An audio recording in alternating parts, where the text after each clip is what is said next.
World के top 1 और 2% साइंटिस्टों में पूज्य आचार्य बालकृष्ण जी और हमारे डॉक्टर अनुराग जी की गिनती होती है। एक बार जोरदार अभिनंदन हो। वर्ल्ड के टॉप 1 और 2% साइंटिस्ट।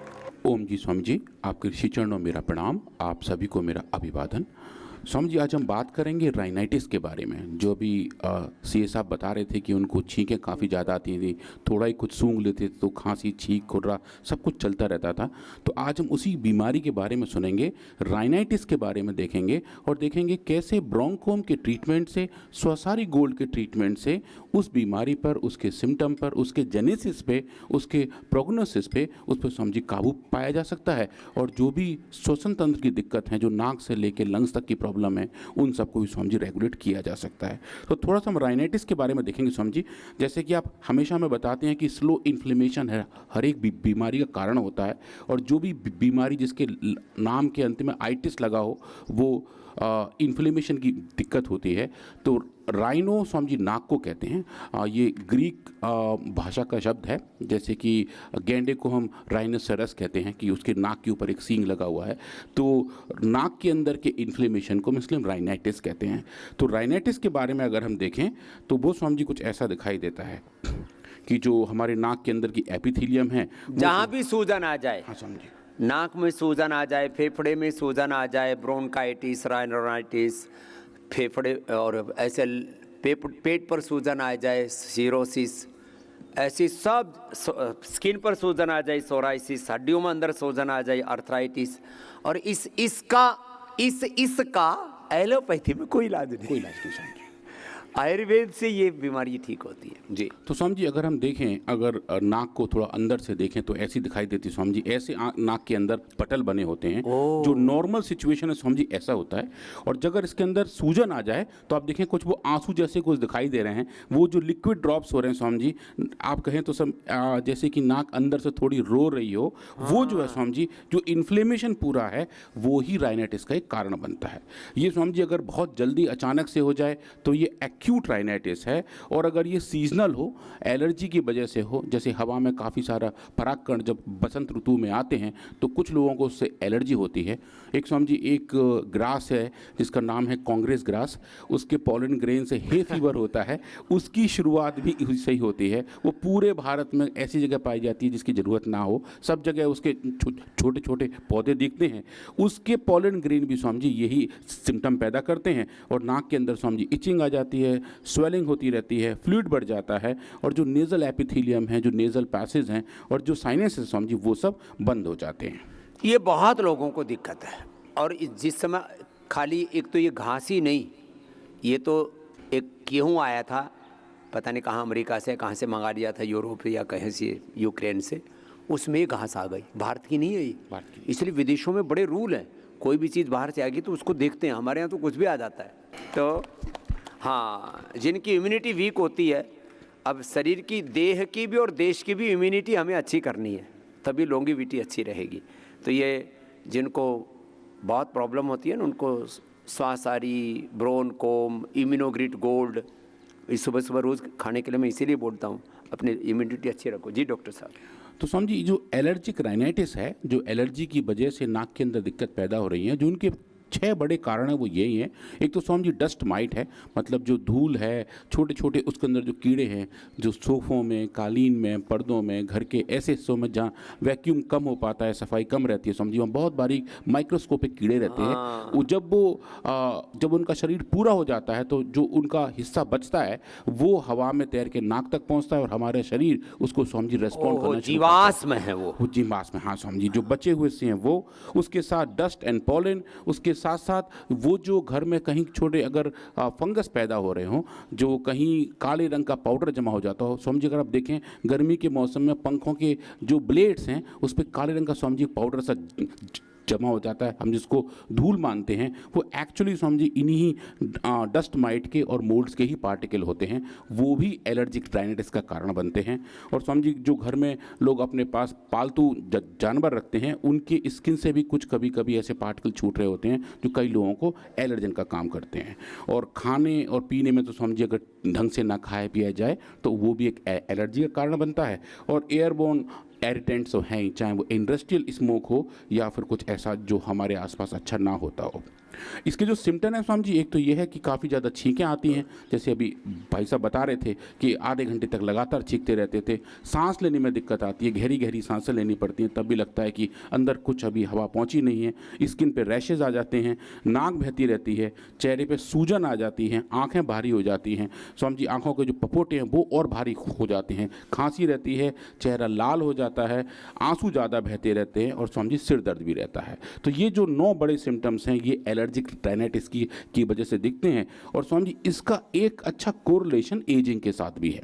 ऐसे लोग जो उम्र की मैच्योरिटी पे पहुंच रहे होते हैं स्वामी जी, जब हमारी आयु ज़्यादा बढ़ती है उस दौरान हमारे शरीर की इम्यूनिटी भी चेंज होने लगती है, और जब इम्यूनिटी हमारी कंप्रोमाइज़ होती है तो राइनाइटिस होने के चांसेस ज़्यादा हो जाते हैं। उसकी वजह से स्वामी जी राइनाइटिस ज़्यादा हो जाती है, ऑब्स्ट्रक्टिव स्लीप एपनिया हो जाता है, मतलब अचानक सांस कम हो जाती है, सोते सोते आँख खुल जाती है, उसकी वजह से अस्थमा हो जाता है, और स्वामी जी बहुत सारे कारण रहते हैं। इसका एक बहुत बड़ा कारण स्वामी जी वो ये है कि जैसे जैसे हमारी आयु बढ़ती है वैसे वैसे स्वामी जी हमारे नाक के अंदर की जो लेयर है जिसको हम नेजल म्यूकोसा कहते हैं वो स्वामी जी सूखने लगती है, और उसकी जो थिकनेस है, जो उसकी मोटाई है स्वामी जी वो कम हो जाती है।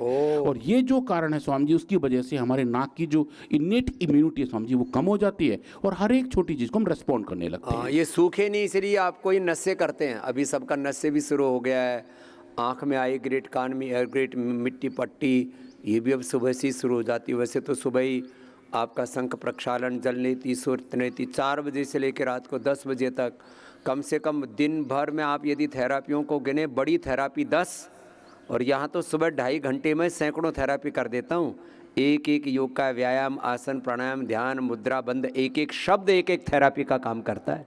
इतना ज़बरदस्त यहाँ पर आपके जीवन के रूपांतरण का अनुष्ठान चलता है। जी डॉक्टर साहब। हाँ स्वामी जी, तो हम एक बात और भी देखें, ये स्वामी जी मैंने ये परसों जब मैं इसके बारे में पढ़ रहा था तो मैंने पाया और मुझे थोड़ा इंटरेस्टिंग लगा कि स्वामी जी जब हम यंग होते हैं, जब हमारी आयु बिल्कुल पीक पर होती है स्वामी जी, तब हमारे चेहरा मोरा भी अलग टाइप का होता है। हमारी नाक जो ठीक ठाक है स्वामी जी, हम जैसे जैसे उम्र बढ़ती जाती है वैसे स्वामी जी नाक की जो टिप है वो भी नीचे आती जाती है, हुलिया बिगड़ने लगता है, हुलिया स्वामी जी चेंज होने लगता है, और जो नाक की सुडौलता है स्वामी जी वो कम होने लगती है, जो टिप की हाइट है वो कम होती जाती है, और वो एजिंग की वजह से होता है, क्योंकि नाक के अंदर का जो सेप्टम है स्वामी जी वो सॉफ्ट हो जाता है, वो वीक हो जाता है, और जो कनेक्टिव टिश्यू वहाँ के स्वामी जी वो खराब होने लगते हैं, और कभी कभी स्वामी जी कुछ लोगों में जो नेजल सेप्टा है वो भी डिविएट होने लगता है एजिंग की वजह से। तो फिर वही रास्ता है जहाँ से हवा हमारे शरीर के अंदर जा रही है, वही रास्ता है स्वामी जी जहाँ से पॉलन ग्रेन्स या एलर्जन हमारे शरीर में जा रहे हैं, और अगर वो रास्ता थोड़ा सा कमज़ोर हो जाए तो राइनाइटिस होने के चांसेस स्वामी जी बढ़ जाते हैं। तो जो अंदर की म्यूकोसा है, जो लेयर है जहाँ पे अच्छे खासे सब सेल्स जमे हुए हैं, जो उसकी लाइनिंग है स्वामी जी, उसके अंदर एट्रोफी मतलब उसकी जो थिकनेस है वो कम होने लगती है, और हवा का जो वहाँ है फ्लो स्वामी जी वो भी कंट्रोल होना शुरू हो जाता है।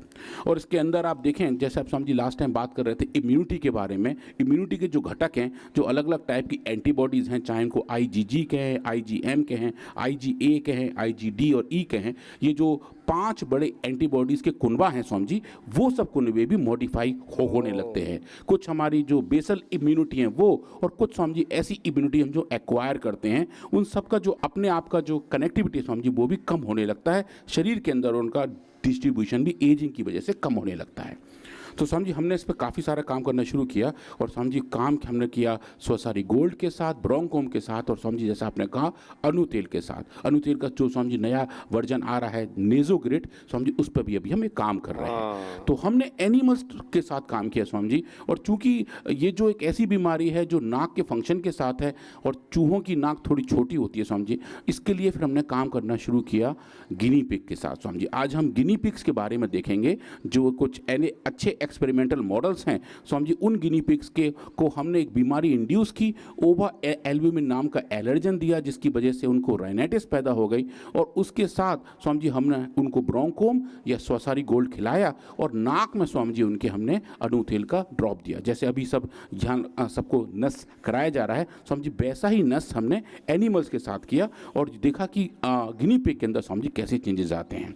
हम जो स्क्रीन पर देख रहे हैं स्वामी जी, ये गिनी पिग है, ये बहुत क्यूट एनिमल है, रैबिट से थोड़ा छोटा होता है, चूहों से थोड़ा बड़ा होता है, लगभग 800-900 ग्राम इसका वजन होता है समझी। इसकी पूंछ नहीं होती और ये बहुत ही डोसाइल एनिमल है, इसको आराम से समझी लैब में हैंडल किया जा सकता है। और इनको एक अच्छा एनिमल मॉडल माना जाता है इन्फ्लेमेशन के लिए, इन्फेक्शन के लिए। इनफैक्ट समझी जो ट्यूबरकुलोसिस की जो खोज हुई थी 1882 में समझी, वो इन्हीं एनिमल्स में की थी। माइक्रोबैक्टीरियम ट्यूबरकुलोसिस का इन्फेक्शन इनमें पाया गया था और समझी इसके बाद इनकी acceptability as a disease model समझी बहुत अच्छी हो गई है। और आयुर्वेद के क्षेत्र में आप देखें समझी शायद ही कुछ स्टडी हुई हैं जो हमने गिनी पिग पे की हैं, और समझी पहली बार भी ऐसी डिटेल बायोलॉजिकल एक्सपेरिमेंट समझी पतंजलि रिसर्च फाउंडेशन ने गिनी पिग के ऊपर की हैं। तो हमने इनके अंदर क्या किया समझी, इनको ओवा एल्बुमिन दिया, मतलब एक ऐसा एलर्जन दिया, साथ में थोड़ा सा एलम जिसे हम कहते हैं फिटकरी वो दी, और उसकी वजह से समझी लगभग 2 महीने के इंडक्शन के बाद इन एनिमल्स के अंदर समझी राइनाइटिस के सिम्टम आने शुरू हो गए। अब राइनाइटिस समझी इन एनिमल में हम कैसे नापाएंगे, एक तो ये कि ये कितनी बार अपनी नाक खरोच रहे थे, क्योंकि जैसे ही नाक के अंदर इनको दिक्कत आनी शुरू होती है इनके समझी नाक से फ्लो आने लगता है और ये अपने नाक को स्क्रैच करने लगते हैं, जैसे इंसानों में भी होता है समझी, जैसे खुजली करते रहते हैं। तो समझी ये एनिमल्स भी ऐसे हैं, इनकी हमने वीडियोग्राफी की और देखा कितनी बार ये अपनी नाक को अलग अलग तरीके से खरोच रहे थे, और वो ये बताता है कि बीमारी किस तरीके से इनके अंदर इंड्यूस हो रही है। हमने समझी इसमें कंपैरेटर के तौर पर डेक्सामेथासोन जो एक बड़ा स्टेरॉइड है उसको रखा और ये देखने का प्रयास किया कि ब्रोंकोम या फिर स्वसारी गोल्ड के अलावा अगर आप कंपैरिजन में देखें तो डेक्सामेथासोन जो सिंथेटिक ब्लड की दवा है उसके रिस्पॉन्स कैसे आ रहे हैं। तो समझिए अगर हम इस पूरे पैरामीटर को देखें जिसको हम एलर्जिक राइनाइटिस स्कोरिंग कहते हैं, कि जो एलर्जिक राइनाइटिस इंड्यूस हुई है उसको हम क्वांटिफाई कैसे करें, तो उसमें समझिए उनका छींक का आना, नाक का बहना, नाक के बहने के लिए समझिए बड़ा अच्छा शब्द है राइनोरिया, मतलब नाक का बहता हुआ जाना, जैसे समझिए डायरिया हो गया, कहीं और से फ्लो आना, नाक से आना फ्लो समझिए राइनोरिया है। तो राइनोरिया को समझिए हमने देखा, नेजल की स्क्रैचिंग देखी और स्नीजिंग देखी और उसकी समझिए हमने क्वांटिफिकेशन किया, स्कोरिंग किया और देखा समझिए कैसा हमें दिखाई दे रहा है। समझिए कुछ डेटा तो इसके ऐसे थे जो हमारे पूरे एनिमल हाउस की टीम थी वो भी देख के हैरान थी कि एक तो ये एनिमल छींक अच्छी मारते हैं, बहुत जोर से छींक मारते हैं स्वामी जी, और जो छींक मारने के बाद जिन ग्रुप को हमने दवा दी थी उनकी स्वामी जी ग्रुप की छींक आने की आवाज़ भी कम होनी शुरू हो गई थी। तो क्लियर दिख रहा था कि ये एनिमल अच्छे से रेस्पॉन्ड कर रहे हैं पूरे ट्रीटमेंट को स्वामी जी। ये बड़ी बात है। हाँ स्वामी जी, तो ये मतलब जो बिहेवियर है वो भी इनका दिखता है। अब आप देखें ये जो स्क्रीन पर आप देख रहे हैं जहाँ राइट हैंड साइड में अभी मेरा कर्सर है, ये स्वामी जी बता रहे हैं नंबर ऑफ स्नीजिंग पर 30 मिनट्स, मतलब आधे घंटे में ये कितनी बार छींक मार रहे हैं। तो समझिए नॉर्मल एनिमल हैं उनका 1-2 बार ऐसी छींक आता है, पर जो डिजीज एनिमल हैं जिनके अंदर हमने बीमारी इंड्यूस की थी वो समझिए लगभग 12 से 15 बार छींक मार रहे थे, मतलब हर 2 मिनट में एक बार वो छींक मार रहे थे। समझिए जब इनको हम ट्रीट कर रहे हैं डेक्सामेथासोन से तो हमें कुछ अच्छा चीज़ दिखाई देता है, पर आप देखेंगे जो हमने ट्रीटमेंट किया है ब्रोंकोम के साथ अणु तेल दोनों का ज्वाइंट ट्रीटमेंट, तो देखें स्वामी जी जो छींक मारने की उनकी गति थी, जो छींक मारने का उनका वेग था, वो स्वामी जी डोज डिपेंडेंट तरीके से कम हो गया और ऐसा ही हो गया कि जैसे वो नॉर्मल एनिमल थे उनके अंदर जैसे कोई बीमारी इंड्यूस की नहीं गई हो। तो राइनाइटिस जैसे सिम्टम में भी ब्रोंकोम और अणु तेल का कॉम्बिनेशन बहुत अच्छे तरीके से काम करता है। उसके साथ समझे हमने ये देखा कि ये अपने नाक को कितनी बार स्क्रैच कर रहे हैं, अपने नाक को कितनी बार खुजा रहे हैं। तो आप देखेंगे स्वामी जी जैसे हमने डिजीज इंड्यूस की थी ये 30 मिनट में लगभग 42 से 45 बार, मतलब हर 30 सेकंड में हर 45 सेकंड में एक बार अपने नाक को स्क्रैच कर रहे थे, क्योंकि वहाँ पे अनकंफर्ट था, नाक के अंदर सूजन थी और वो जो अनकंफर्ट था वो स्क्रैचिंग के तौर पे दिखाई देता है। और स्वामी जी जब हम इनको ट्रीट कर रहे हैं ब्रोंकोम के साथ और साथ में अणु तेल के साथ, तो आप देखें स्वामी जी डोज डिपेंडेंट तरीके से ये स्क्रैचिंग भी कम हो गई। तो एनिमल्स का जो बिहेवियर था वो बेटर हो गया, इनकी स्नीजिंग कम हो गई और उसके साथ साथ जो उनकी नाक बह रही थी, जो राइनोरिया के बारे में बात कर रहे थे स्वामी जी, वो आप देखें डिजीज कंडीशन में स्वामी जी ये काफ़ी बढ़ गया था और ब्रोंकोम के ट्रीटमेंट से स्वामी जी ये बिल्कुल कम हो गया और जो ब्रोंकोम की ह्यूमन डोज थी स्वामी जी वहाँ तो बिल्कुल गायब हो गया था, कि मतलब एक भी एनिमल की नाक नहीं बह रही थी। ये स्वामी जी एक बहुत बड़ी वाली बात थी कि जो भी सिम्टम थे आप देखें यहाँ पे स्वामी जी वो एनिमल बिल्कुल क्लीन हो गए थे, उनकी नाक ठीक हो गई थी, वो खुजा नहीं रहे थे, उनकी स्नीजिंग कम हो गई थी और जो बात बिहेवियर की वो हम अच्छी तरीके से दिखाई दे रही थी। इन सबको हम कंबाइन करके देखें तो स्वामी जी हमें एक बड़ा अच्छा इम्पैक्ट इसका दिखाई देता है। उसके बाद स्वामी जी हमने कहा अगर ऐसा है तो क्या हम एनिमल्स का और डिटेल बायोलॉजी कर सकते हैं। इसका फिर हमने स्वामी जी डिटेल एक्सपेरिमेंट्स किए और हिस्टोपैथोलॉजी की, इनकी स्वामी जी नाक को आइसोलेट करके उसके स्कैन्स करके स्वामी जी देखा कि किस तरीके से हमें चेंजेस दिखाई दे रहे हैं। स्वामी जी जो हिस्टोपैथोलॉजी फाइंडिंग थी वो स्वामी जी और भी ज़बरदस्त थी। हमें ये जो डेटा देखे, जो नाक के अंदर के टिश्यूज़ हैं वो कितने सूजे हुए थे स्वामी जी, हमें वो दिखा। और वो जो सूजन थी और उन सूजन के जो कारण थे वो सब स्वामी जी ब्रोंकोम के ट्रीटमेंट से ठीक होते दिखे। और स्वामी जी ऐसे ठीक होते दिखे कि जो सिंथेटिक वर्ड की बड़ी दवा है डेक्सामेथासोन, स्वामी जी उससे भी बेटर रिस्पॉन्स हमें ब्रोंकोम और अनुतिल का साथ साथ देखने को मिला। लोग पेन किलर, स्टीराइड, बायोलॉजिकल और तमाम तरह के कि बहुत जल्दी अच्छे हो जाएंगे, अरे उनसे जल्दी अच्छे आयुर्वेद से होगे बिना साइड इफेक्ट के। ये बड़ी बात है और पूरा वो साइंटिफिक डेटा के साथ बता रहे, पूरे साइंटिफिक एनालिसिस के, साइंटिफिक वैलिडेशन के साथ। हाँ स्वामी जी, और ये जो फाइंडिंग्स थे वो ये हमें क्लियर बता रहे थे कि जो डिजीज़ पैदा हो रही थी, जो नाक के म्यूकोसा के अंदर इन्फ्लेमेशन पैदा हो रहे थे जिसकी वजह से राइनाइटिस होती है, उसका जो रूट कॉज है इन्फ्लेमेशन, स्वामी जी वहाँ के लेवल पे भी चेंजेस हमें देखने को मिले। और ब्रोंकोम और अनुतेल का कॉम्बिनेशन स्वामी जी बहुत ही बढ़िया तरीके से काम करता है। इसको हम क्वान्टिफाई करें कि कितने सेल्स के अंदर सिलिया हैं। सिलिया स्वामी जी एक छोटा सा एक बाल जैसा स्ट्रक्चर हर एक कोशिका के पास होता है जो स्वामी जी फ्लो का काम करता है। उसको स्वामी जी हम प्राइमरी सिलिया कहते हैं। जैसे स्वामी जी अच्छे इंसानों की एक अच्छी चोटी होती है, वैसे स्वामी जी हर एक अच्छे सेल की एक सिलिया होती है। तो वो जो सिलिया है वो स्वामी जी बीमारी के दौरान कम होनी शुरू हो जाती है। हमने वो भी क्वांटिफाई किए और देखे कि बीमारी की वजह से जो सिलिया का क्वांटिफिकेशन था वो ठीक होता था। और स्वामी जी जो एपिथेलियल हाइपरप्लेजिया था, मतलब जो थिकनेस बढ़ जाती है, जो पूरी एक लेयर है सेल्स की, वो स्वामी जी मोटा हो जाता है, वो मोटाई भी ब्रोंकोम और अनुतेल के ट्रीटमेंट से समझी ठीक होती दिखाई दी। जो हमें बता रही है कि चाहे बात हम कंजेशन की करें, चाहे हम बात प्रोलिफरेशन की करें, चाहे वो थिकनेस की बात करें, उन चारों पैरामीटर में ब्रोंकोम और अनुतेल ने समझी बहुत अच्छा रिस्पॉन्स दिखाया था। ये समझी बहुत ही बढ़िया लगा देखने में। और हमें ये बात समझ में आ गई कि ये दवा काम कैसे कर रही है, इन्फ्लेमेशन कैसे ठीक हो रहे हैं और इनका कॉम्बिनेशन का इम्पैक्ट क्या है। उसके बाद स्वामी जी जब आपसे एक बार वार्ता हुई और पूछ आचार्य ने भी कहा कि हमें ऐसे मॉडल में स्वसारी गोल्ड को भी टेस्ट करना चाहिए कि स्वसारी गोल्ड भी क्या ऐसे ही काम कर रहा है, और अगर वो कर रहा है तो क्या अनुतिल के साथ उसे मर्ज करें तो क्या हमें स्वामी जी ऐसा ही देखने को मिलेगा। तो स्वामी जी हमने इसका पैरेलल एक्सपेरिमेंट किया और एक दूसरे ग्रुप में हमने स्वसारी गोल्ड और अनुतिल का स्वामी जी कॉम्बिनेशन दिया और देखने का प्रयास किया कि ये कॉम्बिनेशन किस तरीके से काम करता है और इसकी वजह से क्या रिस्पॉन्स देखने को मिलते हैं। स्वामी जी ये जो बिहेवियर वाली बात हम पहले कर रहे थे कि एनिमल्स कितनी देर में अपनी नाक स्क्रैच कर रहे हैं, उनकी स्नीजिंग कितनी है, उनके नाक से बहने का जो लिक्विड है वो कितना कम हो रहा है, समझी वो पैरामीटर भी हमने नापे। और समझी यहाँ जो रेस्पॉन्स आया स्वसारी गोल्ड का वो समझी बिल्कुल अद्भुत था। इस पैरामीटर में समझी हम देखें तो स्वसारी गोल्ड ने चाहे वो ब्रोंकोम हो चाहे वो स्टेरॉयड हो, दोनों को समझी बीट किया और क्लियरली बताया कि स्क्रैचिंग के जो पैरामीटर्स हैं वो ठीक हो रहे हैं, नाक के अंदर जो फ्लो समझी वो ठीक हो रहा है, एनिमल्स का बिहेवियर है वो बेटर हो रहा है। और समझी जो रेस्पॉन्स हम देख रहे थे बीमारी के पैदा होने की वजह से, उनका समझी एक पूर्ण रिवर्सल हमें यहाँ देखने को मिला। इसको समझी हमने मर्ज किया इस तरीके से देखने के लिए कि अगर ये एनिमल एज्ड होते तो इनके अंदर और कौन से रेस्पॉन्स आते।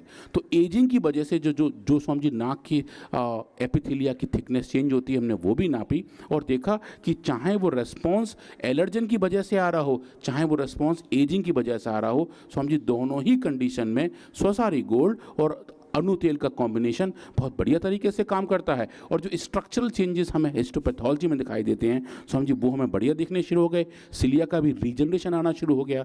एपिथेलियल हाइपरप्लेजिया जो थिकनेस की बात है समझिए वो मोटी थिकनेस भी कम होनी शुरू हो गई।